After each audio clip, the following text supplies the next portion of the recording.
मेरे प्यारे दोस्तों, नमस्कार। दोस्तों, मैं आज आपसे दो खबरों के बारे में बात करना चाहूंगा। पहली खबर यह है कि एक सर्वे के अनुसार हर तीन में से दो भारतीयों के पास 2,000 रुपए के नोट नहीं हैं। यानी कि ये नोट सिर्फ खास लोगों के पास हैं और उन्होंने ही अपने पास इनको इकट्ठा कर रखा है।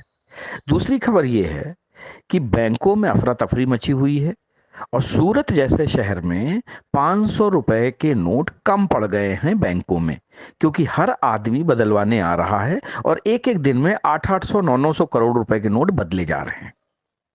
और यही हाल कमोबेश देश के ज्यादातर शहरों में है।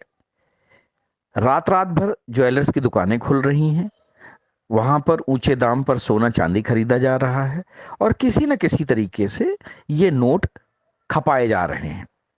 अब सवाल ये है कि अगर मोदी सरकार ने ये नोट बदलने का निर्णय सोच समझ के लिया होता, समझिए लिया होता, तो क्या ऐसी नौबत आती? जी नहीं, बिल्कुल नहीं आती। क्योंकि पहली बात तो अगर काले धन का ही निकालना सुनिश्चित करना होता तो नोट बदलवाने का कोई मुद्दा ही नहीं होता। सीधे सीधे बात करनी होती कि सारे नोट जिसके पास हैं उसको अपने खाते में बैंक में जमा करवाए। तो उससे फायदा ये होता कि बैंकों के पास में ये 2,000 रुपए के नोट आ जाते और किसके पास कितना धन है ये पता चल जाता। और अगर नोट बदलवाने का ही प्रक्रिया रखनी थी तो एक कॉमन सा फॉर्म जो है गवर्नमेंट को डिजाइन करना चाहिए था। उसको हर लैंग्वेज में सोशल मीडिया के माध्यम से या अन्य माध्यम से प्रचार प्रसार करना चाहिए था कि इस फॉर्म को डाउनलोड करिए, इस पे अपने सारे डिटेल्स भरिए और जाके बैंक में जाके दे दीजिए और अपना नोट बदलवा लीजिए। तो कम से कम अगर ये दो प्रक्रिया सरकार अपनाती तो किसके पास कितना धन है या किसने कितना धन बदलवाया ये तो पता चल जाता। क्योंकि बहुत सारे ऐसे लोग होंगे जो बहुत गरीब लोग होंगे जिनको कि उनके मालिक नोट बदलवाने के लिए दे रहे होंगे, मगर उन सबके अगर आधार कार्ड इकट्ठे किए जाते तो हमें पता तो चलता कि हमारे देश में कितने हजार करोड़पति या कितने लाख करोड़पति जो है अपना बैंकों में नोट बदलवा रहे हैं। लेकिन सरकार ने ये नहीं किया। सारे काला धन वालों को, भ्रष्टाचारियों को वॉकओवर दे दिया।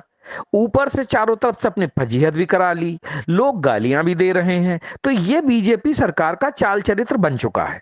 ये हर वो काम में टांग अड़ाते हैं जिसमें इनको नहीं अड़ाना चाहिए, और अगर अड़ाते हो तो कम से कम बुद्धि का प्रयोग करना चाहिए। ये दोनों जगह से पैदल हैं क्योंकि इनको सरकार चलाना नहीं आता है। ये सिर्फ एडहॉक बेसिस पे अपनी सारी योजनाएं लागू करते हैं।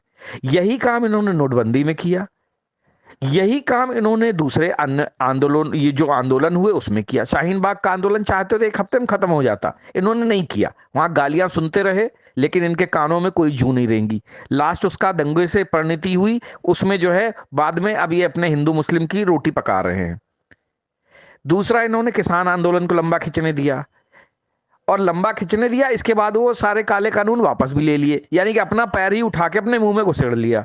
और बाद में रोते फिर रहे हैं कि साहब आपने हमारे मन की आवाज नहीं सुनी। अरे भाई, तुम सरकार चला रहे हो, अगर तुमसे ये कंट्रोल नहीं हो पा रहा है, लोग तुम्हारी नाक के नीचे लाल किले पे चढ़ के खालिस्तानी झंडा फहरा देते हैं, तो मुझे लगता है कि इससे ज्यादा नाकारापन की और कोई बात नहीं हो सकती।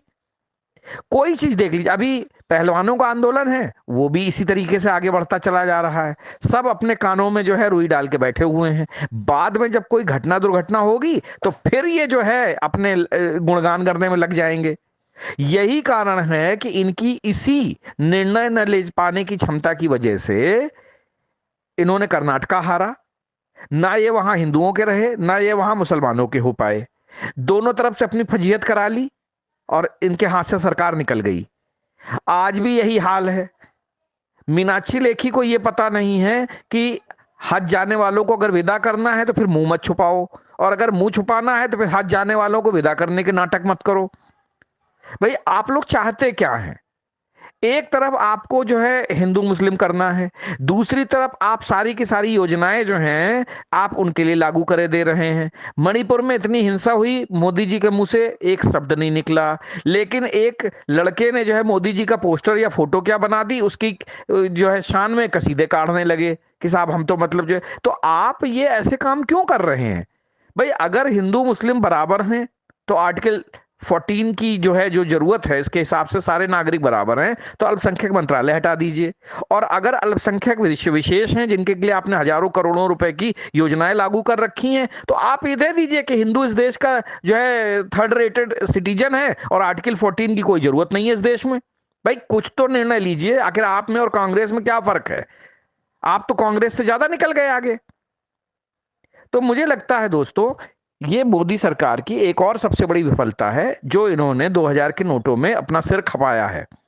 या तो नोट को सिर्फ और सिर्फ बैंक में जमा करने का ऑप्शन दिया जाए, और अगर बदलने का ऑप्शन दिया जा रहा है तो उसको प्रॉपर तरीके से फॉर्म भर के बदलवाया जाए, ताकि पता तो चले किसके पास कितना पैसा है।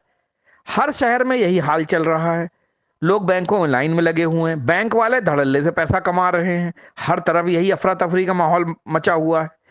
आप देखिए नोटबंदी में क्या हुआ था, कोई कुछ कहे ना कहे लेकिन सच्चाई तो यही है ना कि लोगों ने अपने नोट जो है किस तरीके से खपाए और बदलवाए। आप क्या काला धन पकड़ पाए? कुछ नहीं पकड़ पाए। तो मेरा यही सलाह है, सजेशन है और यही कहना है कि भाइयों, इस सरकार को कुछ न कुछ मुद्दों पर कहते रहिए, टोकते रहिए, ताकि इनको पता तो चले कि जनता के मन में क्या है। या एक दिन रात में उठे और कोई भी योजना अपनी लागू कर दी बिना सोचे समझे, बिना किसी होमवर्क के, और बाद में जो है कहेंगे कि हमारी योजना जो है असफल रही। भाई इस योजना को लागू करने से क्या फायदा हुआ? आरबीआई ने जानबूझ के जो है अपने इस नोटिफिकेशन में इतने लूप होल छोड़े ताकि कोई भी काला जो धन का जो चाहे वो व्यापारी हो, चाहे अधिकारी हो, चाहे नेता हो, वो पकड़ में ना आए। हर कोई अपना नोट बदलवाए ले रहा है, तो फिर फायदा क्या हुआ ये सारा काम करने से? मेरे प्यारे दोस्तों, इन बातों पे विचार करिए। बीजेपी हो या कांग्रेस हो या कोई अन्य दल हो, किसी भी दल की गुलामी मत करिए, और ना मैं करना चाहता हूं। अगर कोई गलत है तो उसको गलत कहने की हिम्मत रखिए, क्योंकि अल्टीमेटली हम और आप सफर करने वाले हैं, हमारा और आपका नुकसान होने वाला है। ये मोदी या राहुल गांधी का नुकसान कोई नहीं होने वाला है।